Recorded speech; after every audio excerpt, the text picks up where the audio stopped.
हर्षल पाटीलने टोकाचं पाऊल उचलल्यानंतर त्यांच्या गावावरती शोककळा पसरलेली आहे. कारण हर्षल हे अतिशय मनमिळावू आणि एक धाडसी व्यक्तिमत्व होतं. मात्र सरकारची जे हा सगळा कारभार आहे, या कारभाराचा बळी आहे ते हर्षल पाटील ठरलेले आहेत. आपल्यासोबत हर्षलचे मित्र आहेत. तुमची काही दिवसांपूर्वीच त्यांच्यासोबत चर्चा झाली होती आणि असं म्हटलं होतं की ते माझ्या ठिकाणी दुसरा कोण असतं तर आत्महत्या केली असती, पण हर्षलनेच हे पाऊल उचललं. हर्षला अत्यंत धाडसी असल्यामुळे तिनं जलजीवन मिशनची 4 ते 5 गावाची कामं स्वतःच्या हिमतीवर घेऊन ती पूर्णत्वास नेली केली पूर्ण. प्रसंगी त्यानं स्वतःची जमीन विकली, सोनं नाणं विकलं, स्वतःचे जे काही कुटुंबाच्या एफड्या वगैरे सुद्धा असतील त्या मोडून ती कामं पूर्णत्वास नेली. बाहेरून पैसे उचललं, बँकांचं पैसे घेतलं, तर ती कामं पूर्ण केली. खरं त्याचे पैसे न आल्यामुळे त्याला 5 दिवसांपूर्वी तुमच्याशी काय चर्चा झाली? आम्ही असं नेहमीच माझा तो जवळचा मित्र असल्यामुळे असं मी ओव्हरऑल बोलत असतो. त्यावेळेला आता काय परिस्थिती आहे, कुठंपर्यंत आलंय असं बोलत असताना तो इस्लामपूरमध्ये मला संध्याकाळी 8 वाजता भेटला. त्यावेळेला त्या सावकर कॉलनी आहे त्या कॉलनीत भेटल्यावर तो म्हणला की माझ्या ठिकाणी दुसरं कोण असतं तर टोकाच पाऊल उचललं असतं. आणि त्यानं स्वतःच हे असं केल्यामुळं अत्यंत मनाला वेदना आहे त्या. खऱ्या अर्थानं या राज्यातल्या कंत्राटदारांचे अनेक प्रश्न आहेत. शेतकरी जसे आत्महत्या केलेल्या आहेत तशा पद्धतीनं कंत्राटदार आत्महत्या करतील अशा पद्धतीची भीती व्यक्त केली जात होती. जी भीती व्यक्त केली जात होती तेच आज घडलेलं आहे दुर्दैवानं ही भीती खरी ठरलेली आहे. हर्षलच्या रूपानं पहिला बळी शासनाचा या ठिकाणी राज्यातला गेलेला आहे. आम्हाला या गोष्टीचा प्रचंड खेद आहे. अनेक कॉन्ट्रॅक्टर जवळजवळ 80 ते 90 हजार कॉन्ट्रॅक्टरांची 90,000 ते 1,00,000 कोटीची बिलं हे शासन देणं आहे. आणि हे कॉन्ट्रॅक्टर दुर्दैवानं असं पाऊल उचलायला लागलेले आहेत. एक व्यवसाय म्हणून ह्या कुटुंबाला आधार म्हणून, नोकरी नाही म्हणून ह्या व्यवसायामध्ये यायचं आणि शासनाकडे हात पसरून बसायचं कामं केलेली पैसे मागत आपण. आणि ह्या दुहेरी कात्रीत तो सापडलेला आहे. एकीकडे प्रेशर अधिकाऱ्यांचं असतं की तुम्ही कामं पूर्ण करा, पैसे नाही आहेत द्यायला, म्हणजे कामं पूर्ण करा म्हणून अधिकाऱ्यांचं प्रेशर, आणि पैसे नाहीत हे दुसरं त्यांच्यावर प्रेशर.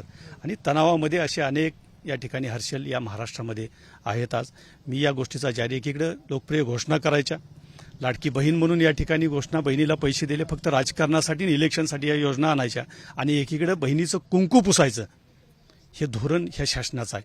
80-90 हजार कोटीचं देणं असताना आणखी मग शक्तीपीठ काढा, आणखी काढा, ही 80-80 हजार 90 हजार कोटीची कामं काढायची, आणि लाख कोटी थकीत आहे 80-90 हजार लोकांचं, कंत्राटदारांचं.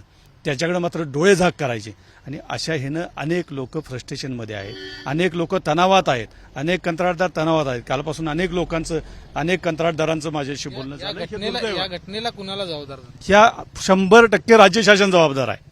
कारण त्यानं काम केलंय ना, शासनाचं अधिकृतपणे त्यानं काम घेतलेलं आहे, काम पूर्ण केलेलं आहे, त्याचं बिल पेंडिंग आहे, त्यानं पदरचे पैसे गाठलेत, रान विकलंय, त्याचे सोने नाणे विकलेत, लोकांच्याकडनं पैसे घेतलेत. 100% याला शासन जबाबदार, राज्य शासन. आमचं पहिलं हेच मत आहे की हा गुन्हा राज्य शासनावर नोंद करावा.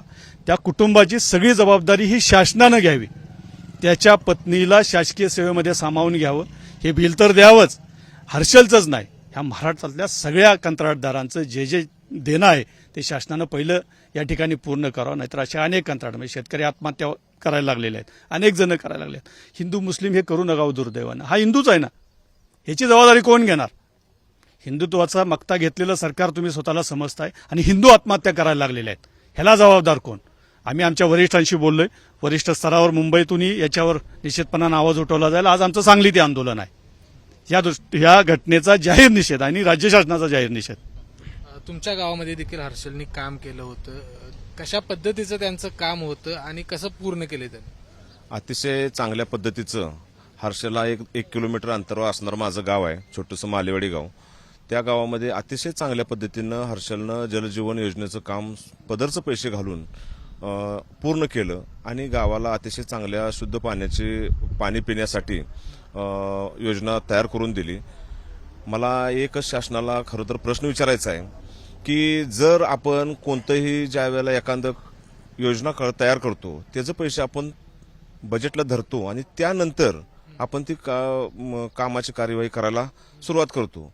माझा एकच शासनाला साधा प्रश्न आहे की जलजीवन योजनेवरती जर तुम्ही बजेट धरला असाल, बजेटमध्ये पैसे धरला असतील, तर त्या योजनेमधलं पैसे गेले कुठे? कारण असे बरेचसेच ह्या हर्षल सारखे राज्यामध्ये बरेचसेच कॉन्ट्रॅक्टर आहेत, त्यांचे पैसे देणं बाकी आहे. म्हणजे एक प्रश्न पडलाय माझ्यासारख्या एका युवकाला की पैसे इतरत्र कुठल्या योजनेला किंवा कुठल्या काय त्यांच्या व्यक्तिगत ह्याला पैसे काय गेलेत का?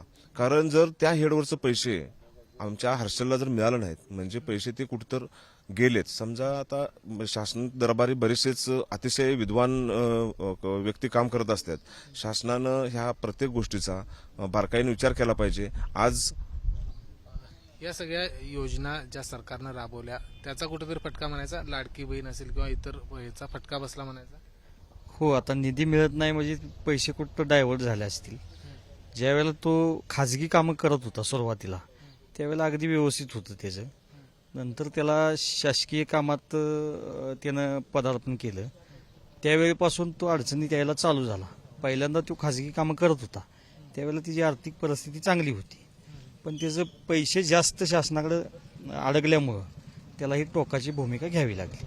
तर आपण बघितलं की ह्या सगळे ग्रामस्थ आहेत तर त्यांचं एकच म्हणणं आहे की इथं जी परिस्थिती निर्माण झाली त्याला सर्वस्वी सरकार हे जबाबदार आहे आणि सरकारवर कुठेतरी गुन्हा दाखल आहे तो व्हायला पाहिजे. कारण अशा पद्धतीचे अनेक हर्षल आहेत ते महाराष्ट्रामध्ये आहेत, त्यांनी कुठेतरी हे टोकाचं पाऊल उचलू नये याच्यासाठी सरकारनं तातडीनं उपाययोजना करणं गरजेचं आहे. त्याचबरोबर जे काही कंत्राटदारांची बिलं आहेत ती तातडीनं जमा करावीत अशा देखील मागण्या आहेत या ठिकाणी होताना आपल्याला पाहायला मिळते. कॅमेरामन निलेश शेवाळेसह विजय केसरकर, एबीपी माझा, तांदूळवाडी, सांगली. एबीपी माझा, उघडा डोळे बघा नीट.